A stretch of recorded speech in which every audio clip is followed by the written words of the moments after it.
Hi friends, welcome to UVC reviews. నాంది ఉగ్రం అంటూ serious characters లో కనిపించిన అల్లరి నరేష్ గారు నేను మారిపోయాను, సీరియస్ అయిపోయిన అనుకుంటున్నారా, నాలో కామెడీ ఇంకా అలాగే ఉంది అంటూ ఆ ఒక్కటి అడుక్కునే సినిమాతో మన ముందుకు వచ్చారు. అల్లరి నరేష్ గారు అడగొద్దు అంటున్న ఆ ఒక్కటి ఏంటి, సినిమా ఎలా ఉంది, చూడొచ్చా లేదా అనేది ఈ వీడియోలో చెప్పుకుందాం. స్కిప్ చేయకుండా చివరి వరకు చూసేయండి. స్టోరీ లైన్ సింపుల్ గా చెప్పాలంటే 10 years నుంచి పెళ్లి కాని హీరో పెళ్లి సంబంధాల కోసం ఒక మ్యాట్రిమోనీని సంప్రదిస్తారు. అక్కడ ఏం జరిగింది, ఆ మ్యాట్రిమోనీ పెళ్లి పేరుతో చేసే మోసాలు ఏంటి, దానికి మన హీరో ఏం చేశాడు, చివరకు పెళ్లి అయిందా లేదా అనేది ఈ సినిమా స్టోరీ. చాలా రోజుల తర్వాత అల్లరి నరేష్ గారిని ఫుల్ లెంత్ కామెడీలు చూస్తుంటే హ్యాపీగా అనిపించింది ఫ్రెండ్స్. కాకపోతే సినిమాలో నరేష్ గారు బాగా పెర్ఫార్మ్ చేసినప్పటికీ కామెడీలో పసలేకపోవడంతో పెద్దగా ఆకట్టుకోలేదు. ఫస్ట్ హాఫ్ లో కొంత కామెడీ బాగుంది. మ్యాట్రిమోనీకి మొదటిసారి వెళ్ళినప్పుడు వచ్చే సీన్స్ ఓకే అనిపిస్తాయి. ఫస్ట్ హాఫ్ లో కామెడీ ఓకే అనిపించిన సెకండ్ హాఫ్ మాత్రం చాలా డల్ గా ఉంటుంది. మ్యాట్రిమోనీ సైట్స్ గురించి, అవి చేసే మోసాల గురించి చెప్పిన పాయింట్ ఇంట్రెస్టింగ్ గా ఉన్నప్పటికీ దాన్ని డీల్ చేసిన విధానం అస్సలు బాలేదు. దాంతో సగం కామెడీ సగం మెసేజ్ అన్నట్టు ఉండడంతో చూసే వాళ్ళు డిస్కనెక్ట్ అయిపోతారు. ఇక పెర్ఫార్మెన్స్ విషయానికి వస్తే నరేష్ గారు యాజ్ యూజువల్ గా బాగానే చేశారు. హీరోయిన్ ఫరియాకు మంచి రోల్ దొరికింది ఈ సినిమాలో. అలాగే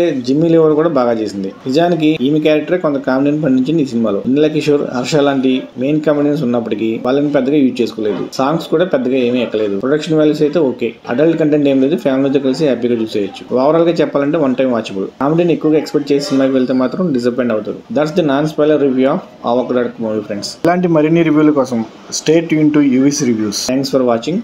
జై హింద్.